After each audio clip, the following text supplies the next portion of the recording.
Olá, sejam muito bem-vindos ao Neuroimunocast, um lugar para você receber informação de qualidade atualizada em neuroimunologia. Meu nome é Lívia Dutra, eu sou neurologista, sou vice-coordenadora do DC de Neuroimunologia e também coordenadora do Instituto do Cérebro do Hospital Israelita Albert Einstein.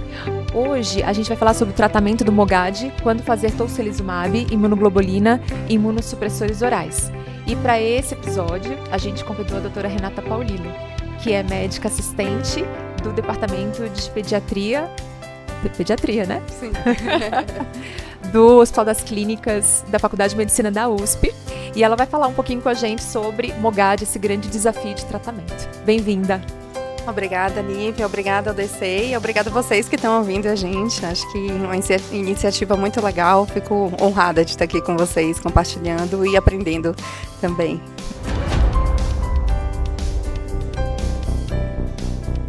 Muito bem, Renata. Você tem uma vasta experiência com o MOGAD na criança e a gente sabe que essa é uma doença nova, né? E é uma doença que cada dia a gente vai aprendendo um pouco mais das apresentações clínicas e do diagnóstico. E hoje, assim, para a gente começar, como que você definiria as principais manifestações clínicas do MOGAD? Perfeito, eu acho que você definiu bem, né? Acho que o grande desafio do MOGAD é ser uma doença muito nova, que a gente vem conhecendo as apresentações clínicas e discutindo sobre tratamento cada vez mais. E especialmente, assim, eu vou dar um foco maior na infância, né? Mas a gente tem a apresentação que eu acho que foi primeiramente mais descrita, né, de neurite óptica e mielite, né, não necessariamente simultânea, né, como vinha descrito nos critérios diagnósticos até de neuromielite óptica, mas também as novas manifestações, né, então uma associação muito grande com ADEM, com a encefalomielite disseminada aguda, né, e também outros tipos de encefalites, né, como flames, né, que você tem uma alteração cortical ali no FLE, associada a crises epilépticas, um padrão leucodistrófico-like, né, que é muito bem descrito na infância, inclusive, e que lembra muito a imagem de leucodistrofia mesmo, mas que na história clínica e na própria ressonância, na apresentação do paciente, você vai conseguir diferenciar. E a própria encefalite, né, como se mimetizasse uma encefalite viral mesmo, né? Então, eu elencaria, né, principalmente aí dividido por idade. Então, nas crianças mais jovens, os quadros mais encefalíticos, tanto no padrão do ADEM como no padrão encefalítico não ADEM. E nas crianças mais velhas e jovens e adultos, o padrão mais de neurite óptica, mielite, e um padrão até NMOSD-like também. E hoje, Renata, considerando essas apresentações clínicas, qual seria o prognóstico desses pacientes? Assim, vocês têm percebido que, dependendo da apresentação clínica, o prognóstico é diferente? Sim, pelo menos na infância, né, eu vejo que, assim, os pacientes com ADEM, bom, primeiro, eu acho que a primeira coisa a falar é que ainda a gente considera que a maioria dos casos vai ser monofásico, então isso é importante para você de casa saber, né, a gente considera na infância que aproximadamente 3/4 dos pacientes não vai ter nenhum novo evento no futuro, né, então isso é um número muito alto, e isso dá para a gente uma noção de um prognóstico bom, embora não esteja isento de ter alguma sequela cognitiva, enfim, no futuro. Eu acho que esses são dados que ainda estão por vir, né? Mas os quadros, né, de ADEM, quando monofásicos, os pacientes realmente recuperam muito bem. E os pacientes, por exemplo, com neurite óptica, mielite, né, especialmente neurite óptica, eles podem ter uma evolução muito grave, mais responsiva ao tratamento de fase aguda, ficando, ou talvez alguma sequela ou não. Mielite, eu já sinto que tem uma sequela mais importante, e aí aqueles casos mais catastróficos, né, de leucodistrofia-like, e alguns outros tipos de encefalite, a gente vê um padrão, né, que a gente já consegue até diferenciar na apresentação clínica, aqueles pacientes que vão evoluir muito provavelmente com um prognóstico mais reservado, às vezes com crises, né, epilépticas permanecendo aí de forma crônica, e também uma parte cognitiva uma sequela cognitiva que pode acontecer. Uhum. E então a gente tem uma diferença mesmo assim de prognóstico de acordo com a apresentação clínica, né? Sim. E hoje existe alguma outra variável que a gente poderia observar para definir se vai ter recorrência ou não e como direcionar o tratamento? Porque o tratamento de fase aguda acho que é mais ou menos comum, né? O tratamento de fase aguda acho que não muda muito para todas as doenças neuroimunológicas, né? Eu acho que vale a pena ressaltar aqui, quero aproveitar esse momento para falar que a gente tem que ser agressivo também no tratamento de fase aguda na infância, né? Porque é criança que muitas vezes vai recuperar, né? Eu acho que tem esse senso comum de que criança recupera muito bem e que talvez por isso não precisássemos tratar de forma agressiva, e isso não é verdade. A gente tem que indicar escalonamento de terapia quando há indicação, né? Então ir para plasmaférese, ir para imunoglobulina, enfim, tratar quando você tem uma hipertensão intracraniana, né? Enfim, a gente tem que ser agressivo também nesse momento. Mas essa resposta para o que você me perguntou, ela ainda é um debate assim na literatura, né? Então, existe quem acredite que vale a pena você seriar os anticorpos, existe quem acredite que não, que a gente sabe de fato, especialmente na infância, que os pacientes que persistem positivo, eles têm uma chance maior de ter recorrência, não significando que vai ter recorrência, nem que quem ficou negativo não vai ter, né? Eu acho que isso também está muito associado a um problema da própria técnica do anticorpo, né? Aproveitando esse gancho, você quer discutir um pouquinho sobre a técnica do anti-MOG, né? Tem um grande debate hoje na literatura, né, sobre a sensibilidade do MOG, né? Sim, sim. Eu acho que essa é a grande limitação que a gente tem, especialmente no nosso contexto brasileiro, né, de acesso. É um exame que ele ainda é caro para a maioria dos pacientes poder fazer, e a gente tem um grande número de falsos negativos, né, em que a gente olha para o paciente, tem certeza que o fenótipo assim, lembra muito MOG, e o exame vem falso, vem negativo, né, ou então vem com título baixo, né. Infelizmente, o que a gente tem disponível, acho que a primeira coisa aqui que eu queria falar sobre isso é que a testagem ela é no soro, né, então, e mesmo para os casos de encefalite, né, a gente tem que testar no soro, né, diferente de outras encefalites autoimune, e claro que a gente pode fazer a testagem no níquel, mas aí são para casos especiais. Então, o primeiro ponto é isso, mas a gente tem acesso a kits comerciais, né? E outra coisa que é limitante também, eu acho, Lívia, é que muitas vezes o pensamento de ser um anti-MOG, ele vem depois de já ter feito algum tipo de imunoterapia, né? E isso também pode prejudicar a sensibilidade e o resultado do anticorpo. Então, eu sempre falo que é importante você ter algum sangue reservado do seu paciente, porque você pode vir a fazer essa pesquisa depois, o sangue, né, congelado, centrifugado e congelado, ele vai ser útil, né, no futuro. Então, antes de fazer alguma imunoterapia, vale a pena você ter esse sangue reservado. Então, fica a dica aí também para isso. E aí fica essa dica para todos os nossos ouvintes aqui. Então, o ideal no seu serviço é que toda vez que você tenha um caso de uma encefalite, ou uma mielite, ou uma neurite, que você tenha um biobanco, ou que você tenha um biorepositório para todos os casos que entrarem, porque na fase aguda é muito importante, né? A gente ter a amostra de soro, mesmo que você não tenha o teste disponível naquele momento, né? Sim, sim, com certeza. E de fato, essa questão do teste comercial, né, só para estar todo mundo na mesma página, porque a célula é fixada, né, e existe essa grande discussão do consenso se a célula fixada teria a mesma sensibilidade da célula viva, né? Sim. E a gente sabe que não tem, né? E os estudos já mostram isso, mas a gente não tem acesso à célula viva em larga escala, né? Então, é uma limitação que a gente tem. Eu espero que a gente consiga passar por isso nos próximos anos e fazer diagnóstico correto, precoce, para tratar bem os pacientes.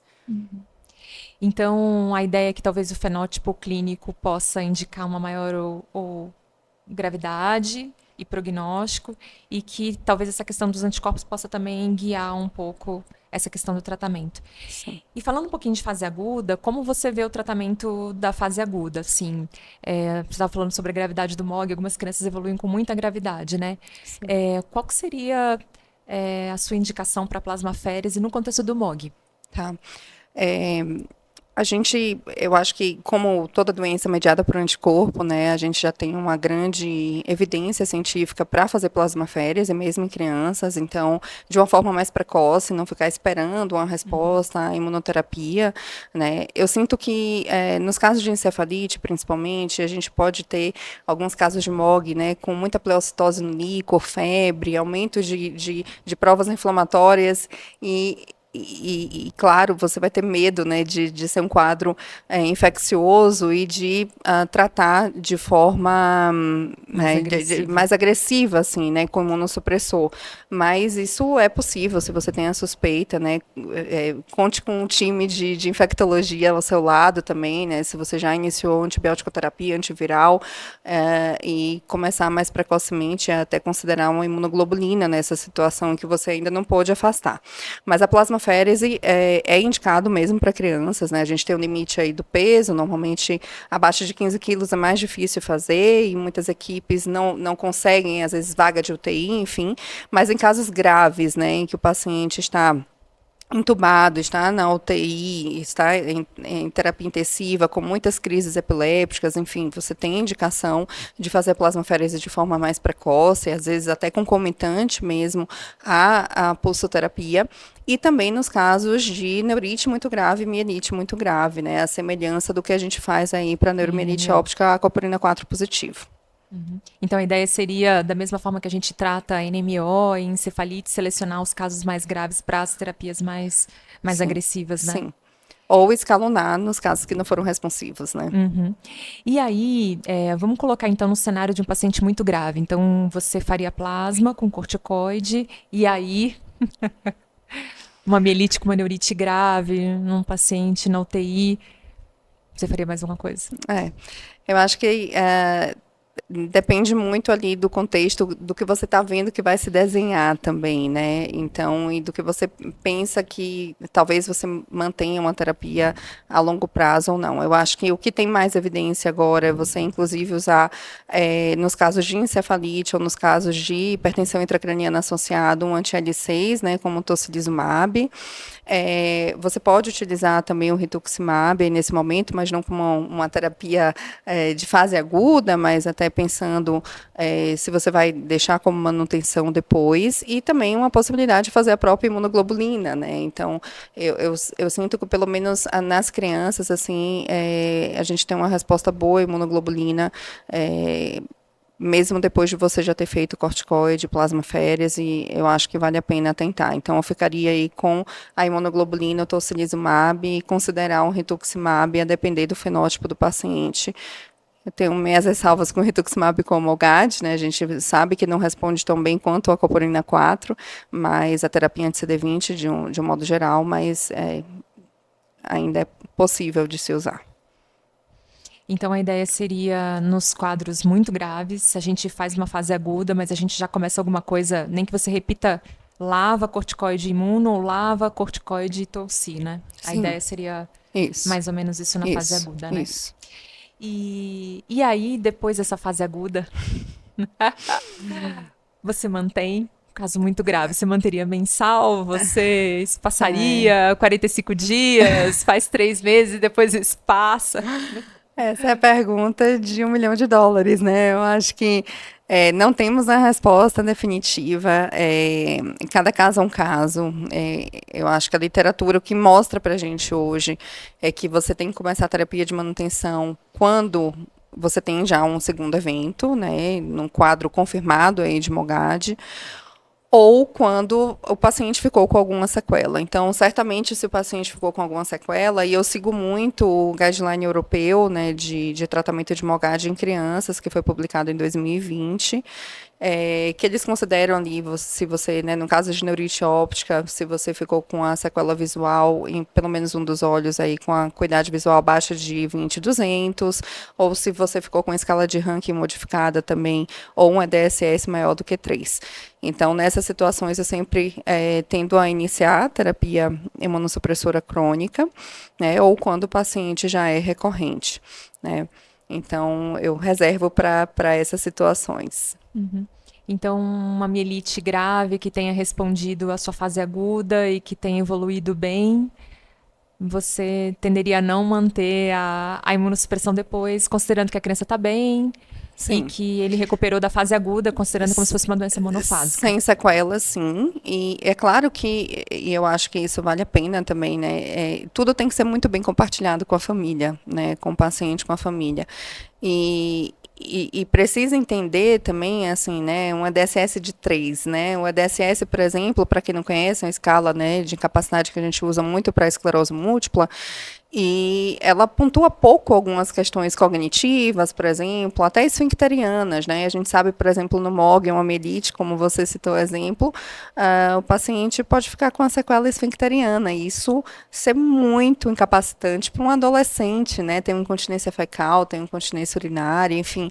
Então, às vezes, por mais que não atinja aquele número que, do ponto de vista motor, por exemplo, o paciente está muito bem, né? E não atingiu aquele número de 3 no EDSS, mas se tem algum grau de incapacidade, eu acho que é uma coisa que você tem que discutir com o seu paciente e pesar esse risco-benefício, né? Mas, de um modo geral, sem sequelas, eu tendo a seguir a recomendação de não deixar com terapia imunossupressora, e apenas fazer em casos de recorrência. E eu acho que o mais importante aqui é ter essa conversa com o paciente, né? A gente sabe que os pacientes com MOGAD, eles respondem bem à terapia com esteroides, né, em fase aguda, quando precoces, né, quando precoce, e esse alerta aí à família de voltar ao primeiro sinal de que você possa ter um sintoma neurológico que seja um sinal de surto, é fundamental para que a gente faça terapia precoce e tenha uma boa resposta, e daí definir o que você vai fazer depois.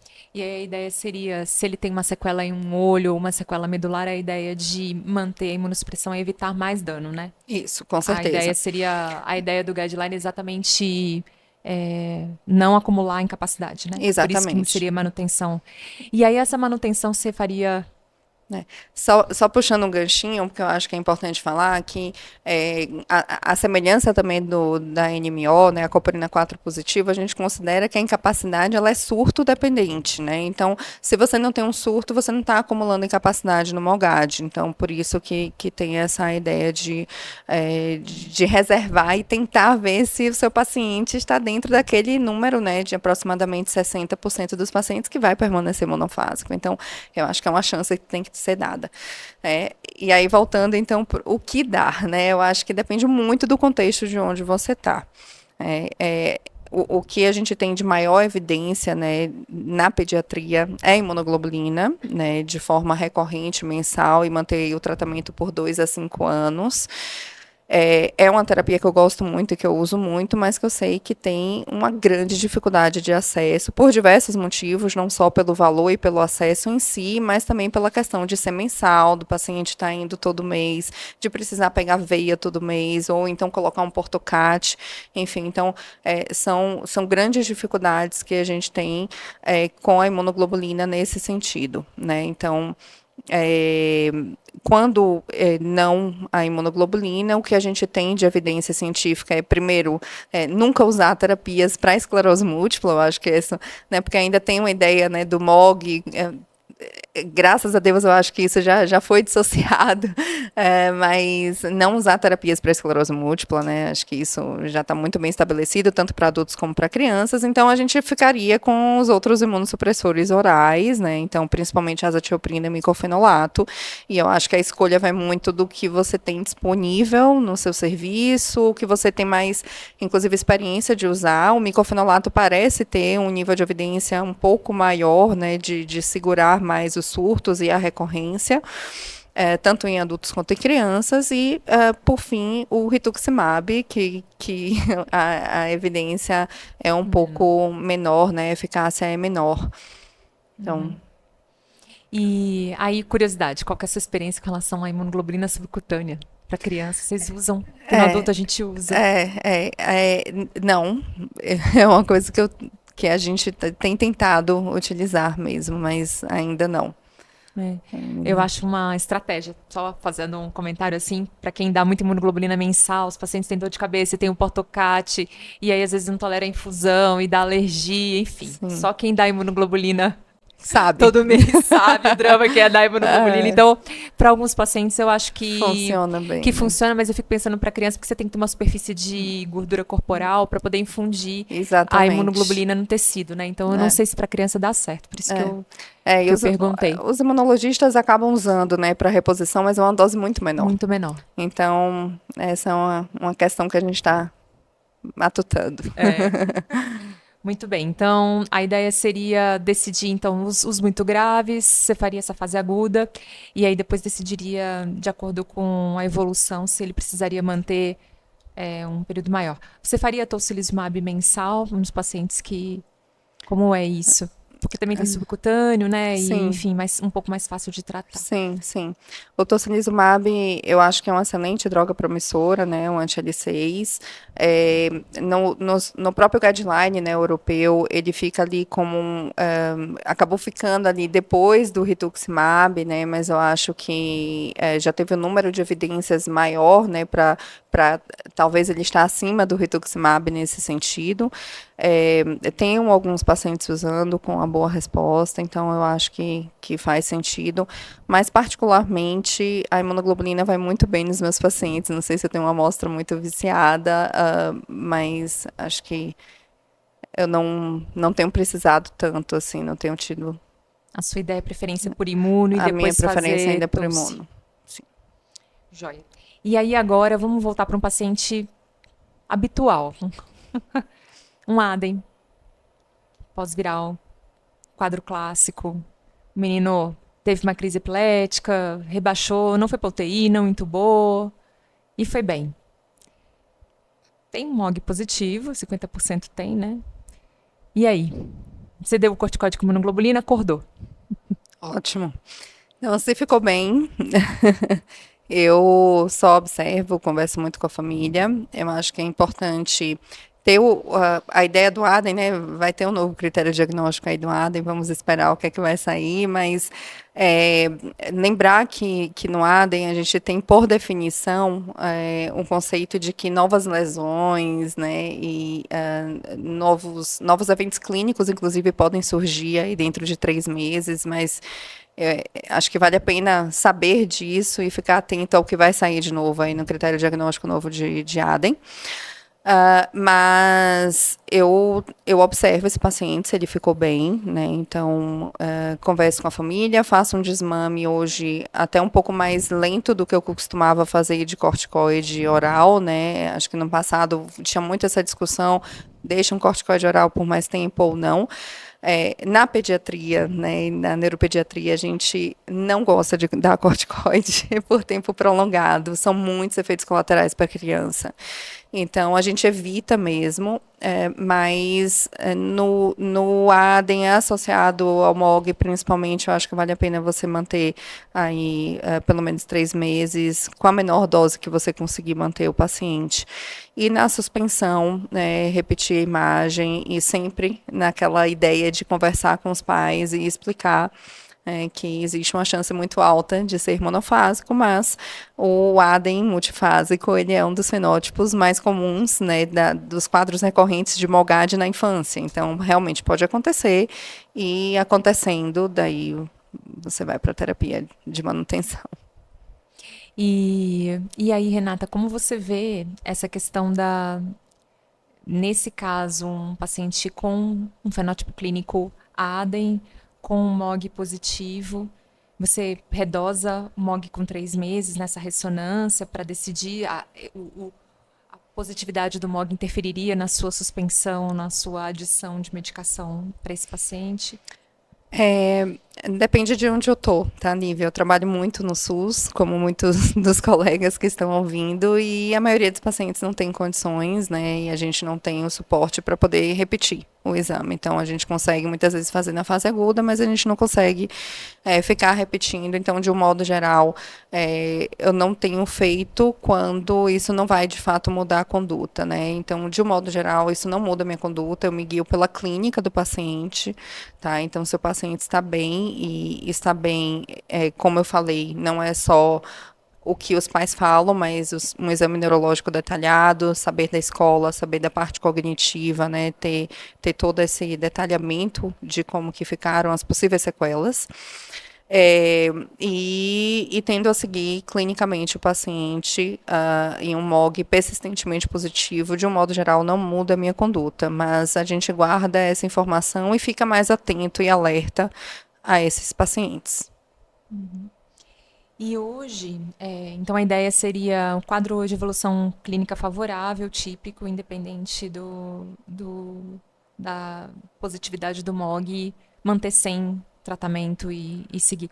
É uma grande discussão, né? Porque eu lembro de uma aula do Machello, e o Machello, ele tem uma visão de tratamento mais precoce, né, dos MOGs, né? Você já teve alguma família que, pela gravidade da criança, falou, não, eu prefiro dar um remédio? Já. Algumas.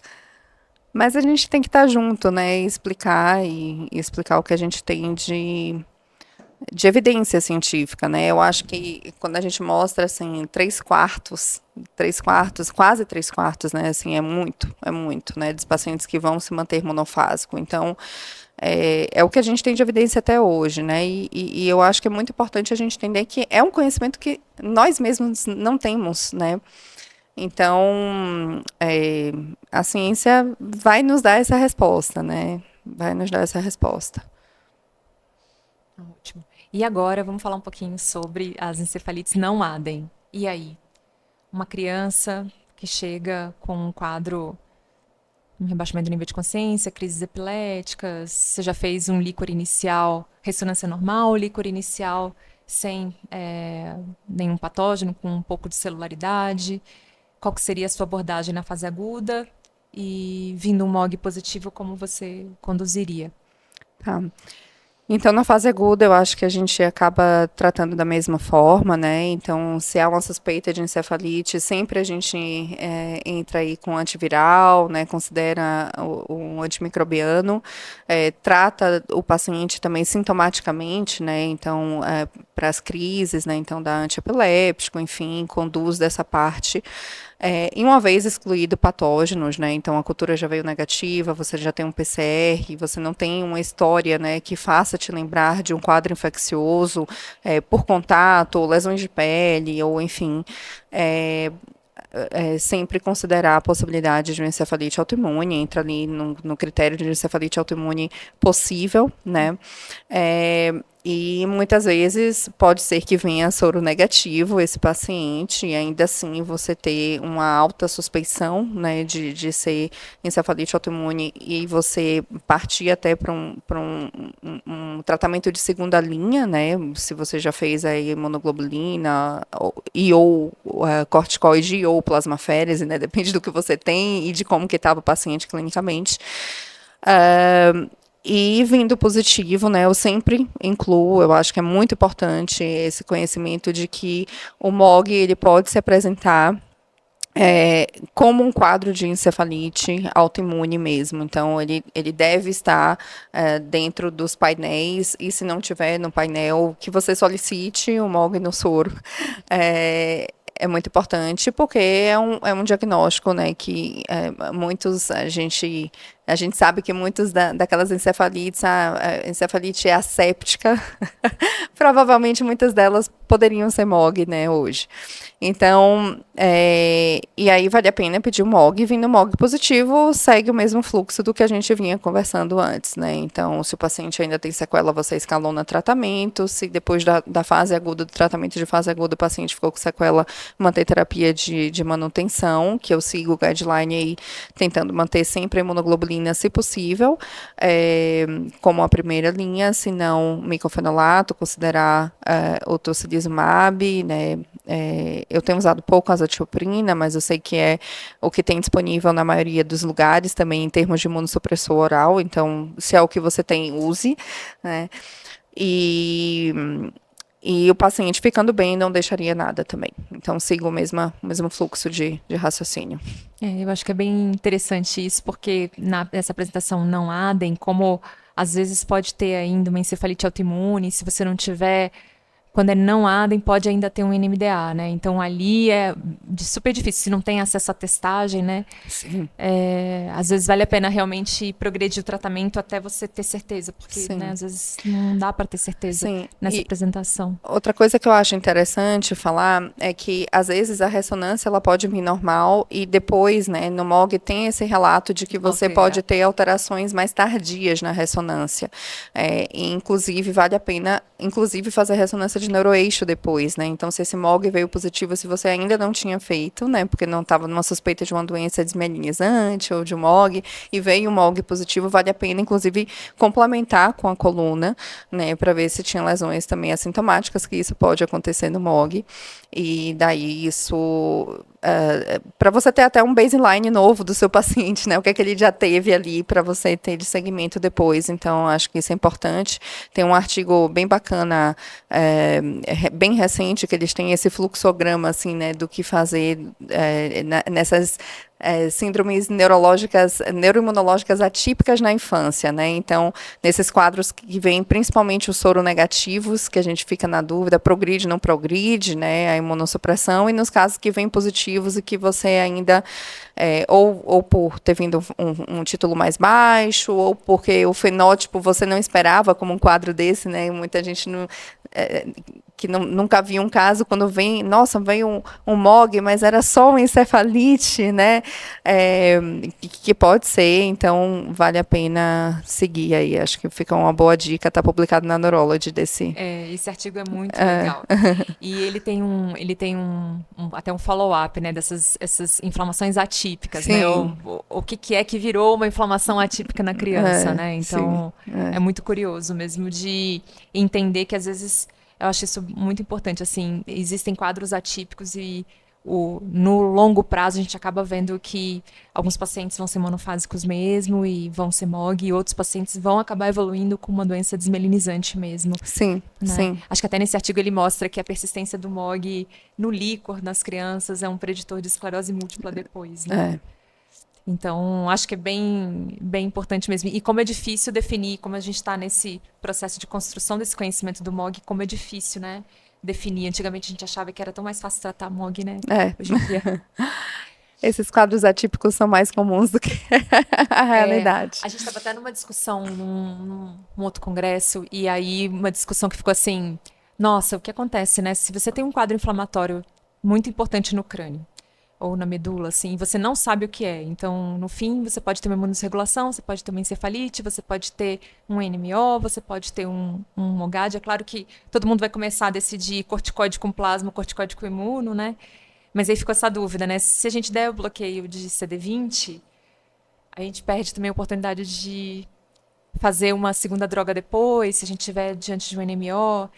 E aí ficou uma grande discussão se a gente não deveria, nos quadros muito atípicos, que a gente está muito na trave, qual que seria a melhor conduta, estratégia. né? E aí ficou uma discussão assim que, na verdade, se você está muito na berlinda, e pode ser muitas coisas, que talvez o Tulsi seja nesse contexto, seja um bloqueio curto de 30 dias para você ganhar tempo até o resto chegar. Sim.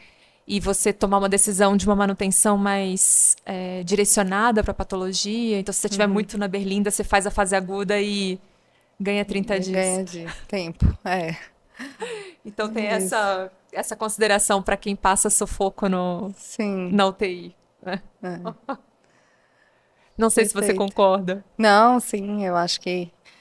eu nunca tive nenhum caso assim, mas eu concordo. Eu acho que uma outra estratégia, né, até para quem não tem acesso ao tocilizumab, eu acho que vale a pena até fazer um parênteses, assim, que o tocilizumab é uma droga relativamente barata, né, foi muito usada na época da pandemia, e foi assim que a gente convenceu, por exemplo, a diretoria do nosso hospital a poder usar em alguns casos. Então, fica a dica no seu hospital, se você puder. Mas... eu penso que uma outra estratégia, né, que a gente já fez muito é repetir, às vezes, a terapia de primeira linha, né, também para ganhar mais um tempo, assim, né, e que talvez as pessoas se sintam um pouco mais confortáveis, né, de repetir a pulso, enfim. É isso. É um tema embora tudo isso seja, assim, coisas mais do dia a dia, né, Nívia, que não está aqui nos artigos necessariamente, né? Mas é isso, acho que a ideia é essa. Queria agradecer, Renata, pelo seu tempo, muito obrigada pelo seu trabalho também. Espero ter ajudado os nossos ouvintes nesse drama do tratamento do MOGAD e que isso possa trazer algum fluxograma básico de condutas para alinhar e também para a gente fazer um bom uso do recurso, né? A gente solicitar quando necessário e não solicitar se não for realmente necessário, né? Com certeza, acho que é isso. Muito obrigada. Um abraço para vocês. Obrigada pela atenção e obrigada, Nívia, mais uma vez pela condução. Foi muito gostoso a conversa e também pelo convite para estar aqui com vocês. Foi um prazer. Obrigada.